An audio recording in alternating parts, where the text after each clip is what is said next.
Carta aos Efésios, capítulo de número 6. Capítulo de número 5. Versículo de número 18. Apenas esse versículo.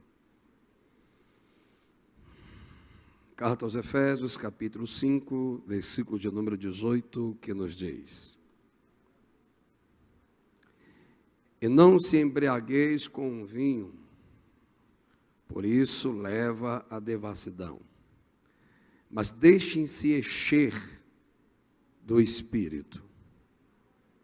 Tem outra tradução que diz: não vos embriagueis com o vinho, mas enchei-vos do Espírito Santo. Pode sentar, queridos. Pode sentar. Orando ao Senhor e pedindo nessa madrugada uma palavra acerca dessa noite, Ele me leva à compreensão da antropologia bíblica, ou da existência do indivíduo humano. E quando nós olhamos para a doutrina do Velho Testamento, acerca do homem, nós vamos encontrar a dicotomia, que não há uma divisão entre espírito e alma. Para alguns, o espírito e a alma é a mesma coisa. Mas quando vamos para a interpretação de Paulo acerca que Jesus trata sobre a síntese dos mandamentos, que a qual ele diz: amarás o Senhor teu Deus de toda a tua alma, de todo o teu coração, de todo o teu entendimento. Jesus faz distinção de percepção, espírito, alma e corpo. E Paulo trata, numa interpretação mais clara, que a qual alguns eruditos chamam que a igreja de Tessalonicenses ela estava alguns anos além das outras igrejas, pois Paulo tratou de assuntos tão profundos que essa igreja já tinha uma maturidade além. E o mesmo, quando traz a sua metodologia doutrinária, no capítulo 1, ele vai dizer: as outras igrejas têm que se espelhar na vossa fé. E me alegro porque vocês são exemplo. E ele vem e diz no capítulo de número 5, versículo de número 23, da primeira carta aos Tessalonicenses, e diz: que o Deus de paz vos santifique completamente, em todo o vosso corpo, espírito e alma. Paulo faz distinção entre ser biológico, ser espiritual e ser psicológico. E quando ele faz essa distinção, eu entendo, eu quero que vocês me permitam, que há uma necessidade de existência biológica, espiritual e cognitiva, a estrutura emocional. Quando nós falamos de corpo, aqui temos mestres, falamos que do pó vieste e do pó voltará, cálcio, ferro, estrutura biológica. Quando nós falamos de espírito, falamos da consciência de eternidade, a necessidade de crença, a necessidade do místico, a necessidade de acreditar.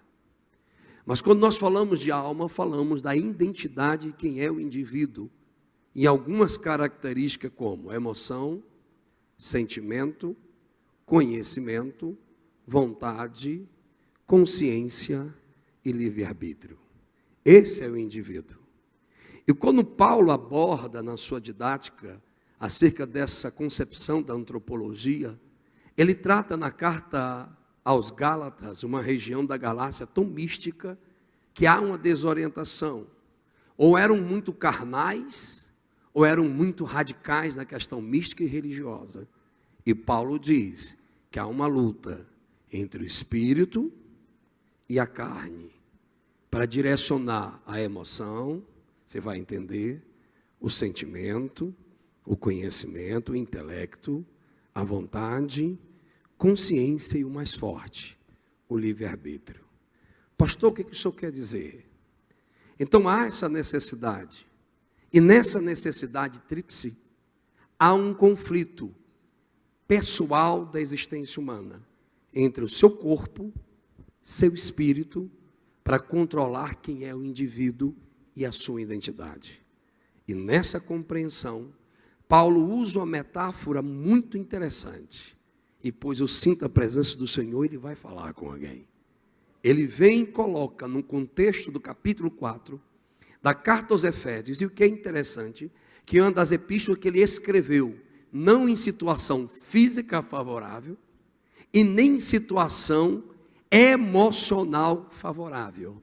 Ele escreve da prisão. E o que ele vê, o que ele ouve, o que ele sente, influencia quem é o indivíduo, na sua emoção, no seu sentimento, no seu intelecto, na sua volição, na sua consciência e no seu livre-arbítrio. E quando Paulo está nessa esfera que nós chamamos a justificativa para a influência da destruição da esperança, ele escreve bem forte: vós recebestes, capítulo 1, do beneplácito do nosso Deus, o selo da redenção, pois aquele que está em redenção é porque foi cheio, selado pelo Espírito. Aí ele vem no capítulo de número 2, na síntese interpretativa da sua doutrina, e diz: prestem atenção, vocês não receberam esse espírito de redenção pela meritocracia intelectual ou religiosa, receberam pela graça, favor imerecido, porque ninguém é salvo pelo seu mérito, alguém é salvo pela graça, para que ninguém se glorie em si, mas se glorie em Deus, porque ninguém pode olhar para o céu e dizer: eu sou salvo porque eu sou bom, mas todos devem olhar para o céu e dizer: eu necessito ser salvo porque Deus é bom. Aí ele vem e sai do capítulo 2 e vai para o capítulo 3, e a qual nós chamamos de doutrina moral, ou seja, a confissão de fé comportamental. Porque tem gente que confessa verbalmente, mas as suas atitudes reprovam aquilo que ele confessa no seu verbo. E ele traz que deve viver o que se acredita. Aí ele vem no capítulo 4, eu estou sentindo o Senhor, e trata um dos termos mais lindos para nós que somos pastores, para nós que lideramos a igreja, para nós que temos a grande responsabilidade de apresentar uma noiva sem mancha, sem mácula diante do noivo. Ele diz: ei, só teve um que desceu e subiu e deu dons aos homens. Um tirou para apóstolo, outros para profeta, outros para evangelista, outros para pastores e outros para os mestres. Os 5 dedos ministeriais que exercem autoridade, não só na centralidade episcopal, mas na organização do corpo, porque ele diz: foi dado dons aos homens para que estes dons tenham um objetivo: maturidade, crescimento, frutibilidade e proatividade no reino. Aí eu estou sentindo o Senhor, ele desenvolve. E quando ele trata sobre a doutrina moral, quando ele trata sobre a doutrina ministerial, ele vem no capítulo 5 e trata sobre o caráter da doutrina que aprendemos. Não se prostituem, não adulterem, nada pode estar entre a luz e as trevas. Vocês não podem andar em trevas, porque foram libertos para viver a luz. Ele começa a trazer regras comportamentais sobre aquele que é salvo na graça do capítulo 2. E não permita, não haja que é uma heresia e uma arrogância. A graça é de graça, mas um preço foi pago. E Jesus não pagou o preço na cruz para que eu, como pastor, como evangelista, como profeta, como mestre ou doutor, viva nas trevas, na mentira, na prostituição, no adultério, na fornicação. Eu tenho que ser santo, porque a graça não pode ser banalizada. Eu vou rasgar o verbo. Existe hoje que eu costumo dizer, deixa eu abrir um parênteses, que eles dizem hipergraça, ou seja, o gnosticismo moderno, a matéria é ruim, a carne é ruim, então não adianta lutar contra ela. Vamos viver os nossos instintos, vamos viver os nossos desejos. Eu tenho uma palavra de Deus para alguém. Ei, meu irmão, não é porque Deus não está repreendendo as suas vergonhas, não é porque Deus não está repreendendo os seus pecados publicamente, que Ele está concordando com ela. Não, Deus só repreende o pecado de alguém se Deus ainda tem este alguém como filho, porque Deus só corrige aquele que é filho. Se Deus não está dando mais importância ao pecado sobre alguém, é porque Deus não tem mais este alguém como filho. Em vida já está condenado. Aleluia! Eu tenho uma palavra de Deus para esse ministério. Você vai entender. Quando ele sai da santidade ele traz uma exortação para a igreja de ordem coletiva. Se estamos em luz, não podemos estar dormindo para a vida espiritual. Se temos a revelação do Evangelho, como eclésia, como igreja, temos um propósito existencial. E esse propósito existencial sustenta o corpo, sustenta o espírito, para liderar a alma. Pastor, ainda não entendi o que você está pregando. Será que a igreja contemporânea, ela ainda é espiritual, para administrar suas emoções dentro do propósito de Deus? Ou não entendeu? Vou ser mais simples. Vivemos há 10 anos de pregações triunfalistas, antropocentristas, que iludiram a geração. Ei, campeão, as portas estão abertas, você vai vencer. Aí Deus diz: não, meu filho, vai vir o princípio das dores, e nem tudo que você sonha vai ser realizado, e nem tudo que você deseja você vai receber. O fracasso é um meio de aprendizado, a frustração é um campo de treinamento. E Deus está dizendo por alguém hoje: ei, está faltando a ovelha, está faltando a figueira, está faltando a videira, está faltando ovelha, está faltando gado, mas não pode faltar a essência que sustenta a alma, a alegria da salvação. Alguém está no culto?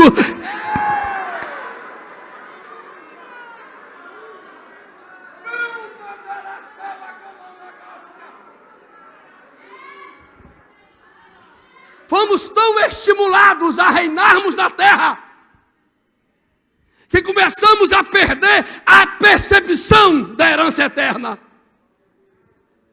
Falamos sobre tantas portas que se abriram aqui, que começamos a perder a porta que se abriu lá. Aí que Deus faz? Fecha as portas geral, para que só viemos olhar uma porta que nunca se fechou.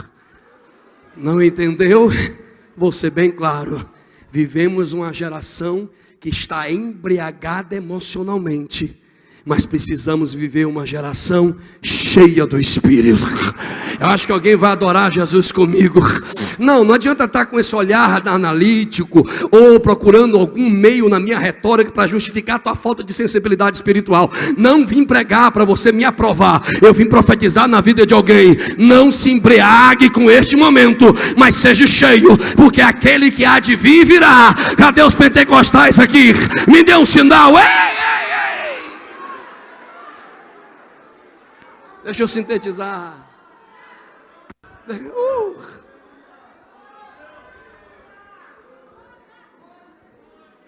Paulo faz um paradoxo interessante. Ele fala de embriaguez que traz descontrole, e ele fala sobre ser cheio para ter controle. O que ele quis dizer? Tem gente que precisa se embriagar para tirar estímulos. E quem é como eu, neto de avô alcoólatra, filho de um pai alcoólatra, e até os meus 17 anos de idade, alcoólatra, não vem com essa justificativa dessa hipergraça, dessa teologia neoliberalista, que tudo pode, que tudo é normal. Cuidado, nem tudo vai entrar no céu, viu? Ei, vamos lá. Eu tenho uma palavra de Deus. Dói demais ajudar, investir, aleluia. E a recompensa é divisão, traição e murmuração. Mas porque tu não se vingou e colocasse em joelho, diz o Senhor, não haverá fracasso. Eu vou levantar um povo que vou trazer avivamento a essa casa, diz o Senhor. Eu acho linda a metodologia de ensino de Paulo. Ele diz: quem vive à luz do Evangelho não dorme para as coisas espirituais. E ele traz a profecia, porque a decadência espiritual de Israel levou à decadência política e levou à decadência militar, derrota. Aí ele vem e diz: ei bichinho, desperta tu que, e Cristo te iluminará, te esclarecerá. Eu quero refutar algo aqui. Eu sou pentecostal, eu subo um monte, eu fico em oração. Quando a minha arrogância está meio grande, por causa das viagens que eu faço, as pregações, eu vou lá na área dos leprosos, lá no hospital de base, eu vou ver os irmãos cultuando lá. Eu digo, começa a descer. Quando eu quero recarregar minhas baterias, eu levo 20, 25 irmãs do ciclo de oração, aquelas irmãzinhas de cocôzinho branco, alguém sabe o que eu estou falando? Que entra na igreja igual uma pombinha, mas como Deus usa, parece uma voz de trovão. Eu caio de joelho, eu digo para minha esposa, faz uma galinhada aí, só não faz com piqui, mas faz uma galinhada aí. Aí, meu irmão, e a irmã marcha, aí bota a mão na minha cabeça. Tem uns que unge o banheiro e unge a porta de entrada e sai marchando. Deixa as irmãs lá na favela onde eu era. Não foi doutor pregar para mim, mas chegou a irmã Lourdinha pregando: Jesus salva, Jesus cura, Jesus liberta, Jesus batiza com o Espírito Santo. Ei, ei, ei, ei.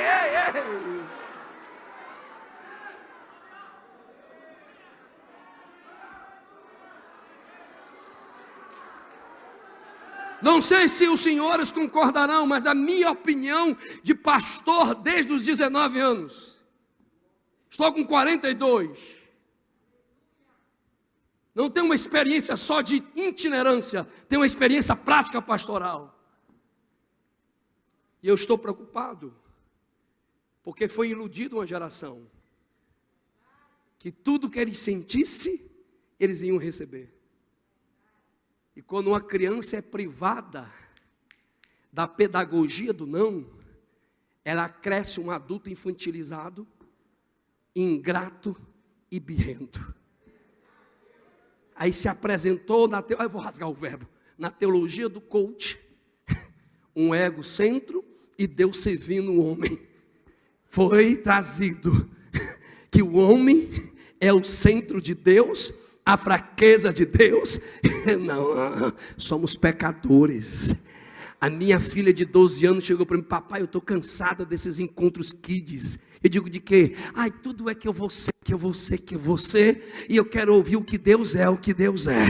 Eu queria que Deus levantasse pregadores. Qual, minha filha? Daquele, não quero pregador todo charmoso, não. Eu digo: o que você quer? Eu quero um João Batista. Eu quero ouvir raça de víbora. Eu quero ouvir arrependei-vos. Ei, irmão, vamos parar. Vamos abaixar a bola. Verdadeiro pentecostal não busca reino na terra. Verdadeiro pentecostal quer ser cheio do reino de Deus. Cadê esses aqui? Amandou a salva.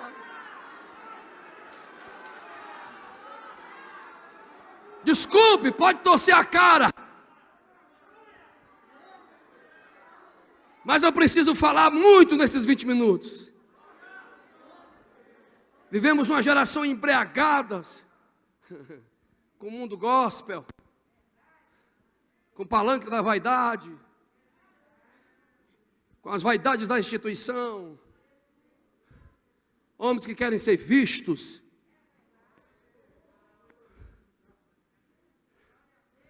Mas Paulo diz: não se embriaga com esse tempo. Tempo de medo, tempo de frustração, tempo de tristeza, tempo de perda, tempo de luto. Há uma desorientação generalizada há 3 anos. As doenças psicossomáticas se multiplicaram no meio dos crentes. Por que há tanto medo? Por que há tanta depressão naqueles que um dia foram selados com o Espírito, receberam a graça, receberam a luz? Porque a pregação foi mais para a alma do que para o Espírito. Mas eu estou pregando como um pastor, e eu preciso dizer como um poeta disse: por que estás abatido, minha alma? Todos nós temos um vocabulário de dor, e todos que aqui estão têm alguma área da sua vida que você está triste. Mas eu não vim hoje dizer que porta vai se abrir, que você vai vencer. Eu vim dizer: o Espírito ainda habita na igreja, e Ele ainda quer encher a igreja. 10 levantaram a mão. Disse Jesus: eu vou para o Pai, mas não vos deixarei órfão. Pode faltar a rapadura, pode faltar a gueroba, pode faltar a galinha caipira, mas não pode faltar a presença do Espírito da igreja. Cadê os pentecostais aqui? Me dê um sinal.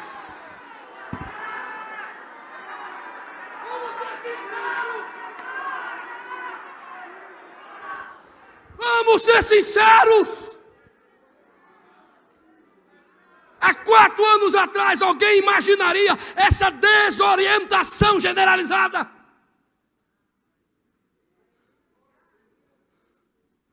Teve dia nesses 3 anos que eu tive que engolir minhas dores. Procurei em Freud, procurei em Lacan, procurei em todas as abordagens da área da psicologia e da psicanálise, e não conseguia me fortalecer. Porque eram 3 velórios por dia.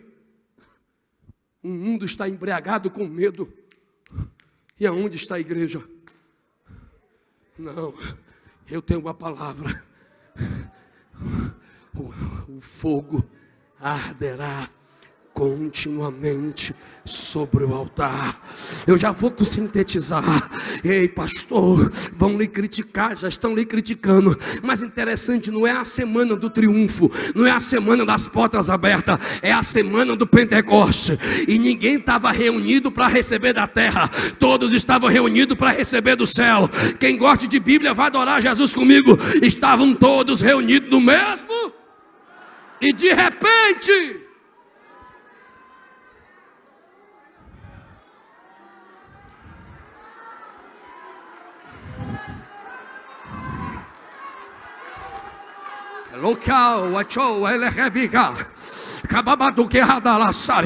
será que ninguém teve essa mesma experiência? Que tudo que era emocional me colocava dentro de um quarto prostrado, que era tudo da minha estrutura cognitiva e me levava ao medo e à depressão. Mas de repente eu começava no meio da madrugada com a minha esposa e a gente cantava: fogo divino, clamamos por ti, vem lá do alto, vem, desce aqui. Ei, meu irmão, está na hora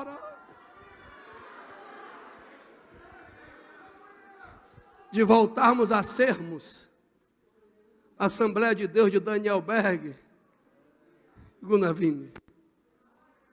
Está na hora de voltarmos, acabarmos com um show e começarmos a nos encher do Espírito.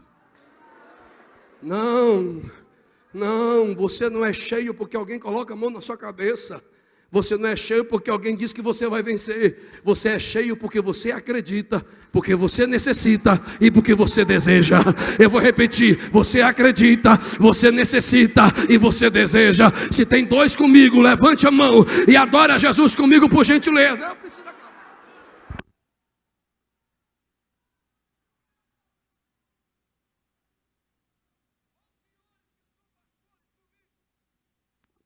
Com mais experiência, não vamos admitir.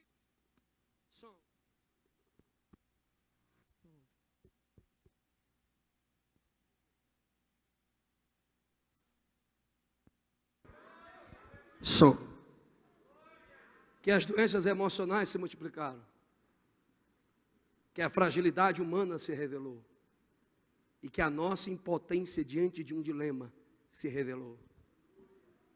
Ou nós não vamos admitir que toda a nossa capacidade racional, científica, tem algumas áreas na vida dos membros da igreja que nós não conseguimos responder na nossa lógica humana. Não vamos admitir que nós estamos precisando de paz, de graça e de misericórdia. Os homens foram acostumados a ter a sua alma massageada, mas Deus ainda é soberano.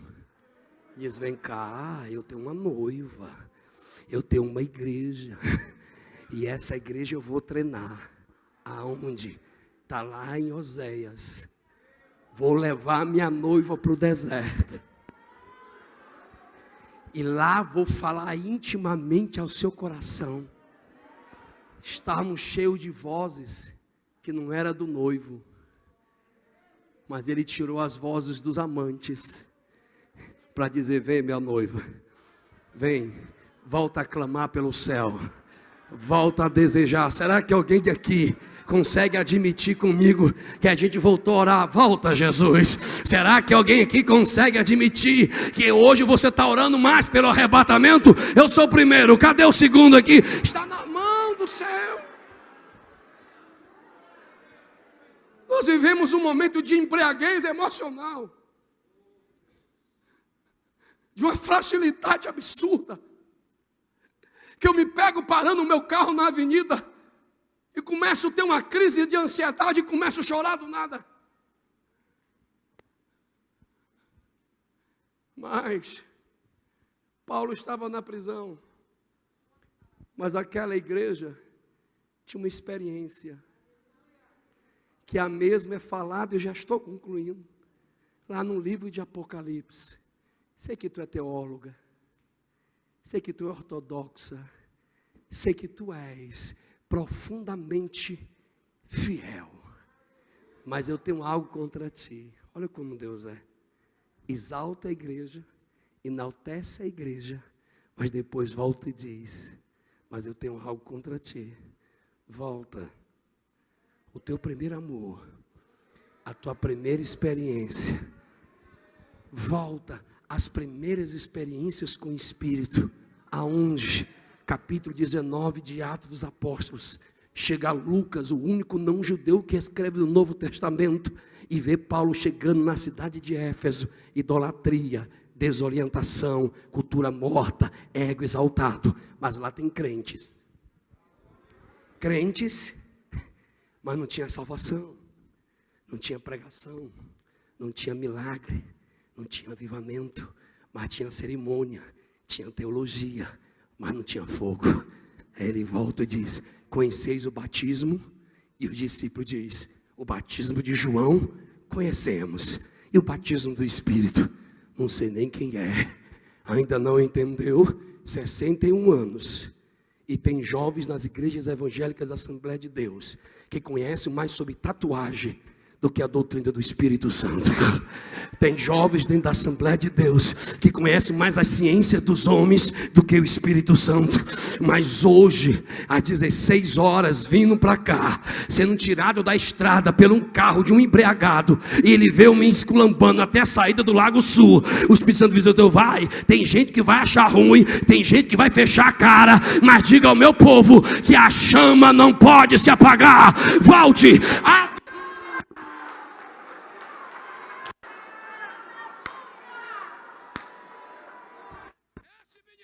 Começou em milagres, esse ministério começou em fogo, esse ministério começou em poder, mas já estou sintetizando, estamos criando subterfúgios para poder sustentar mais a alma do que o espírito. Mas eu vou falar baixinho: ei, não vos embriagueis, mas enchei-vos. Enchei-vos, enchei-vos, enchei-vos, enchei-vos.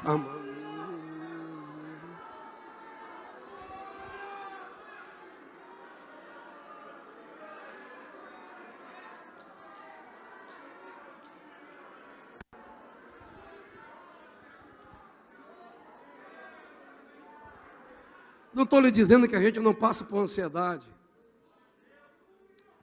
Eu tive uma patologia depressiva por 3 anos. Papai faleceu, eu entrei em depressão. Perdi 46 amigos. E não venha me dizer que está sendo fácil. Não vamos ser hipócritas e demagogos. Tem dia que a gente quer desabafar, mas não pode. Porque os membros não querem saber da nossa fragilidade. Não tenho amizade com o pastor Josué de Gouveia. Nunca conversamos pessoalmente. Mas essa casa tem atravessado tantos lutos, tantas acusações. Mas o Senhor manda eu dizer: mas ainda há fogo no altar.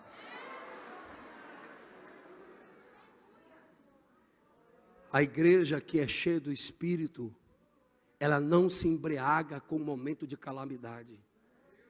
Uma igreja cheia do Espírito, ela não massageia o ego dos homens para que eles permaneçam na igreja. Uma igreja cheia do Espírito, há sinais, há maravilhas, há transformações. A Bíblia nos diz que quando Paulo pergunta, no capítulo de número 19, se eles conheceis o Espírito Santo, eles dizem: o que é isso?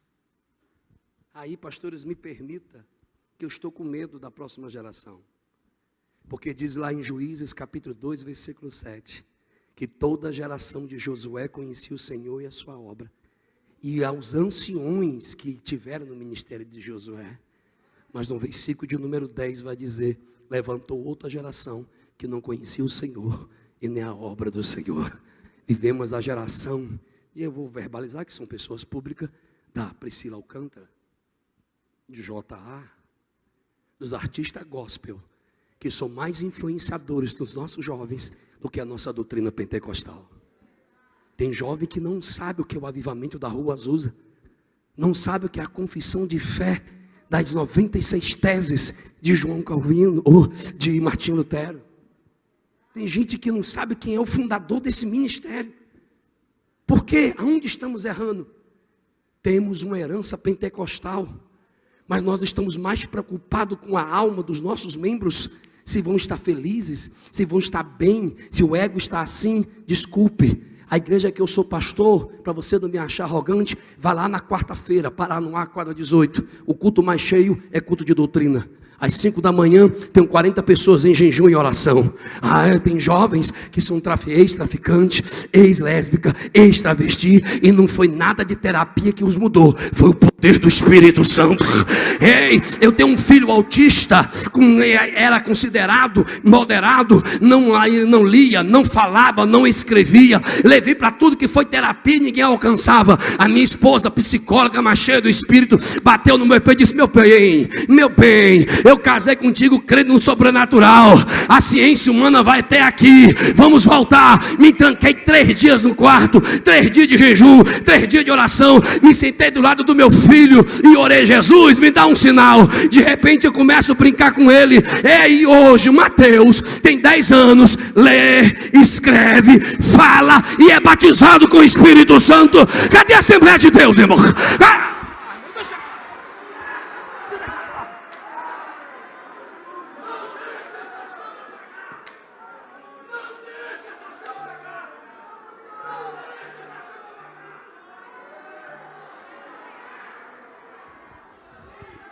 Cadê os jovens assembleandos aqui? Para você sentar nessa tribuna, nessa poltrona, nesse templo, teve uma geração que pagou o preço, teve uma geração que sofreu. Está na hora de parar de exaltar talentos e começar a exaltar caráter. Está na hora. Quem me ajuda a adorar aqui? Quem me ajuda?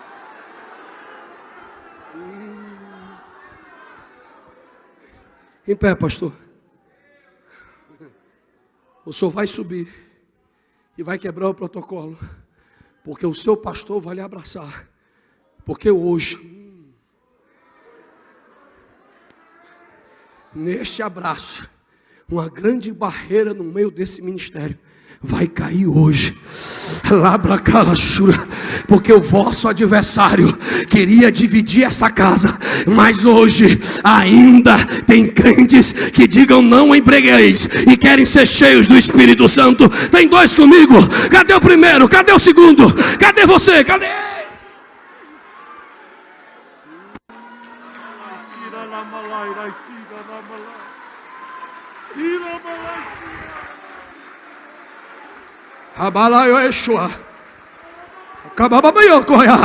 Que visão linda, Jesus. A rebelião queria embriagar, a divisão queria embriagar, eita, as dores queriam embriagar, mas ainda tem crente de joelho que quer ser cheio do Espírito Santo. Eu sou o primeiro, cadê o segundo aqui? Cadê o segundo aqui?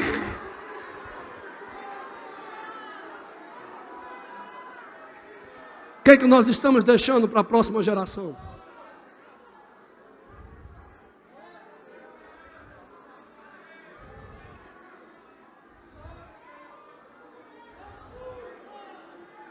Será que a próxima geração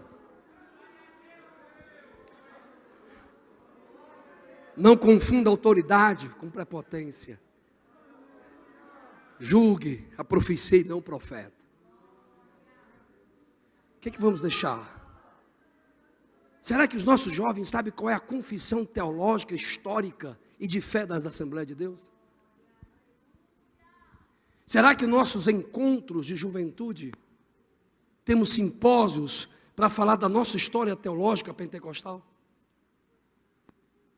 O que nós estamos deixando? Qual é o legado? Qual é o ensinamento? É Deus de Abraão? É Deus de Isaac? É Deus de Jacó? Cadê o livro? Não, estou acabando.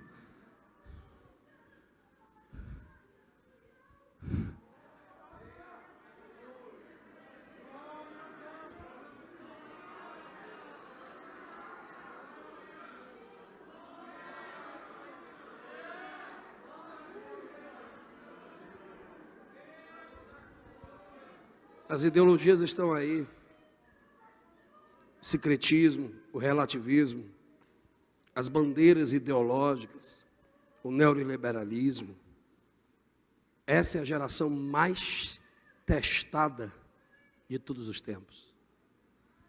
Porque foi ensinado, eu concluo, foi nos expostos uma embriaguez de vaidade emocional. E quando alguém é fragilizado emocionalmente, ele é escravo das feridas e não é resposta de Deus para os seus traumas. Vive-se abusadores intelectuais, alguém pegou. Devoradores de sonhos e apagadores de chama. E quando nos deparamos com o não de Deus, quando nós estamos embriagados com as nossas emoções, o não de Deus deveria ser para glorificar, mas se torna uma justificação para se revoltar. Aleluia, aleluia. Mas o Senhor manda eu dizer, é mentira de Satanás, que a Assembleia de Deus vai se perder. Porque ainda existe jovens, como a minha filha de 16 anos, que sofreu bullying por 3 anos, porque carregava a Bíblia para a escola. Apanhou de uma gangue e foi ameaçada de morte. Mas mesmo roxa e ferida, ela cantava na hora do recreio.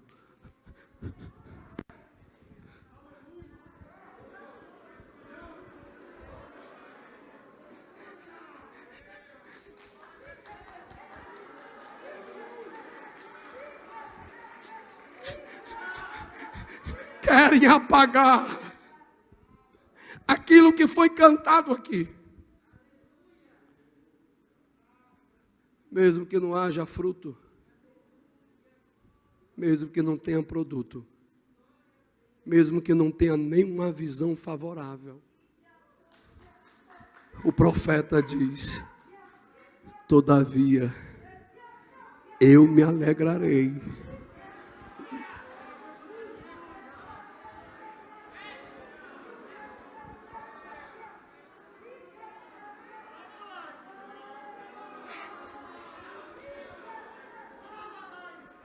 Sabe o que Deus está fazendo conosco?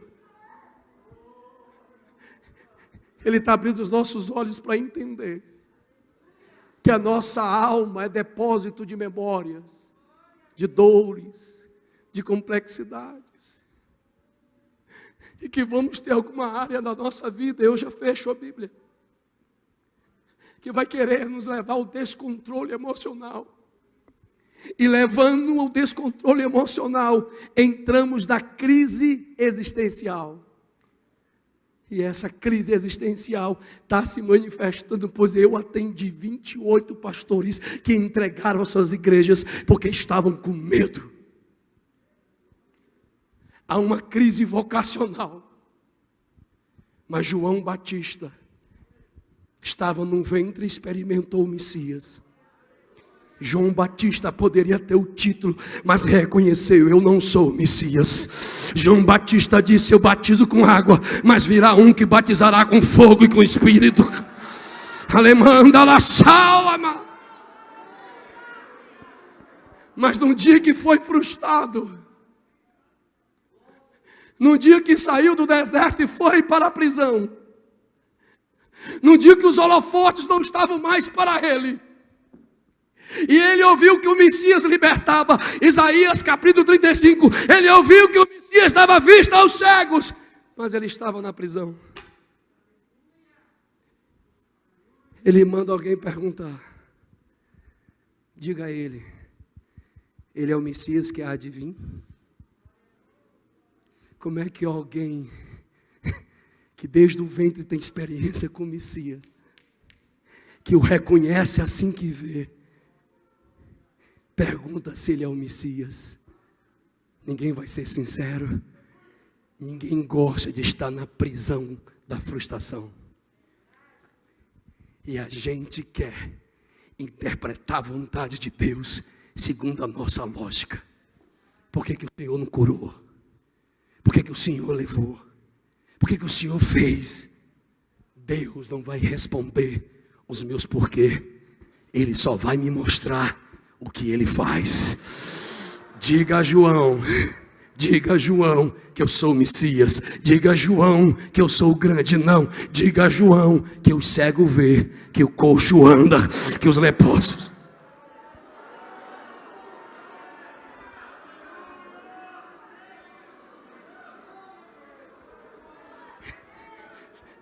Me permita concluir, pastor. João se embriagou. A prisão sufocou. Mas Deus é tão bom que não julga João. E diz: o que vocês foram ver no deserto? Um caniço? Um homem bem vestido? Vos digo, um profeta. E digo mais: nascido de mulher, não tem profeta maior. Aí alguém vai glorificar comigo. Mas vos digo, bem-aventurado é aquele que não se escandaliza em mim. Não estou entendendo, mas eu quero ser cheio. Eu estou perdendo, mas eu quero ser cheio.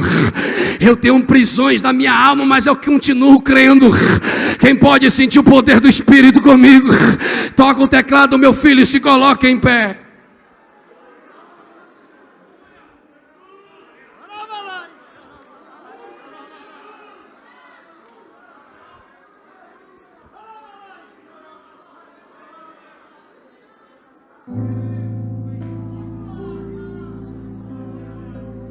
Eu quase me perdi. Fui atraído pela literatura puritana, pela literatura reformada, e comecei a rejeitar a nossa confissão de fé continuista. Eu comecei a duvidar de falar em línguas estranhas, de profecias.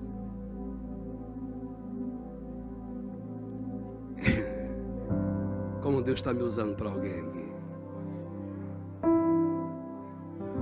Mas quando a minha filha desenvolveu uma doença rara, e que o Sara Kubitschek não deu jeito, só restou um lugar: os pés de Jesus. Fui convidado para pregar numa conferência muito famosa no Brasil, não preciso dizer o nome. Conferência de jovens, muito famosa. Só de inscritos dá 3.000 jovens. Preguei o primeiro dia com todas as minhas argumentações científicas. Nada aconteceu. Toda a minha estrutura da homilética, toda a concepção das visões de Charles Spurgeon, nada aconteceu. Mas sempre tem um diáconozinho cheio de Deus. Quando eu fui subir no terceiro dia no ginásio, lá vem aquele diácono, uma rajada de línguas estranhas. Deu 3 tapas no meu peito e disse: desapareça, deixa ele se revelar.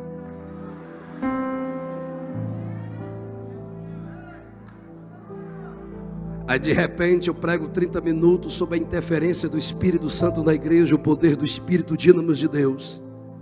E Deus me toma para um presbítero no meio da tribuna e diz: assim diz o Senhor, tu não estás me perguntando sobre aquela que quer tirar a vida?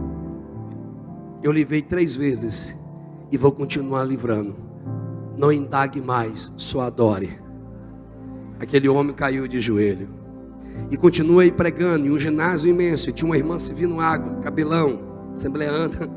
O Espírito Santo me toma para ela: assim diz o Senhor, tu não intercedeu pelo teu, porque aquela queria tirar a vida? Te digo, eu ouvi a tua oração e hoje eu darei o sinal que tu pediu. Aí no meio da pregação, isso é para quem crê, minha experiência, Deus diz: sai do púlpito, vai no meio do ginásio, atrás daquela coluna, debaixo daquela galeria. Eu desci, o câmera não conseguiu acompanhar. Chegou atrás, era muito quente aquele dia, mas tinha uma moça linda, mas estava com uma camisa que escondia os braços. O Espírito Santo me tomou para ela e disse: hoje às 17h15, tu vindo para cá disseste que se o Pai, o Deus do teu pai e o Deus da tua mãe não falasse contigo, hoje tu novamente tentaria tirar a sua vida. Aquela moça não aguentou. Quando ela rasga a manga, tem várias cicatrizes.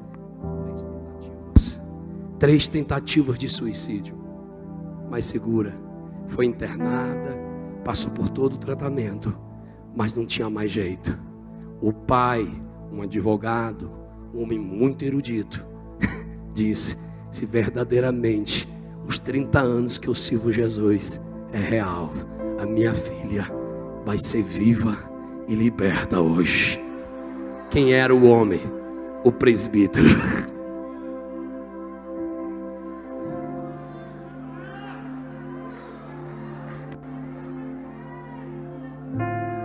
Quem era a esposa? A irmã que servia água. E quem era aquela moça? A filha que eles deixaram amarrada em casa e conseguiu se soltar e queria tirar a vida, mas disse: hoje eu vou tirar a minha vida é no meio do culto, para confrontar os meus pais. Mas quando ela chegou lá, tinha alguém orando, tinha alguém cheio do Espírito. E aquele dia, aquela moça reconcilia com o Senhor e Jesus batiza ela com o Espírito Santo. Eu quero voltar a esses sinais, irmão.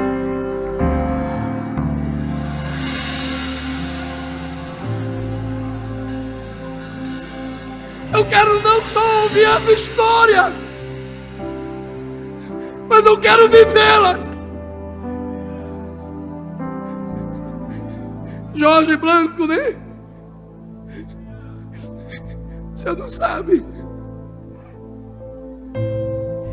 Mas em 2014 eu participei de um culto aqui.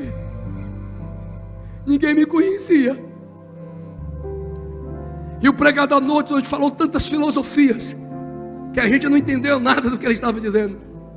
Mas aquele doce pastor pegou o microfone e disse: irmãos, nós ainda acreditamos que Jesus salva.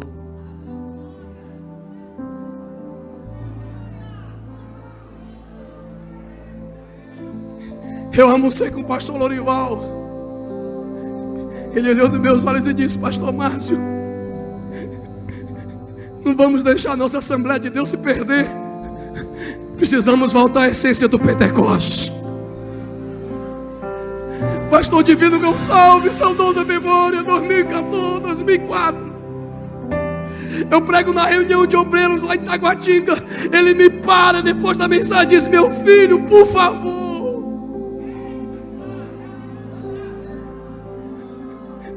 não deixe a nossa história se perder. Pastores, olhem para mim. Pastores, olhem para mim. Por favor. Está difícil. É pesado. Mas a gente tem paz, graça e misericórdia. As nossas congregações têm que parar de enaltecer os pregadores famosos e tem que voltar a reconhecer um dos trabalhos mais belos da igreja, que é aquele que mantém a lenha, é o anjo, é o sacerdote. Vou voltar para a igreja. Ei, membros, é Deus de Abraão, é Deus de Isaac, é Deus de Jacó. O Deus do dia de Pentecoste não mudou, mas os crentes mudaram. Mas será que nesse dia, que dia é hoje que eu nem sei mais? Que dia é hoje?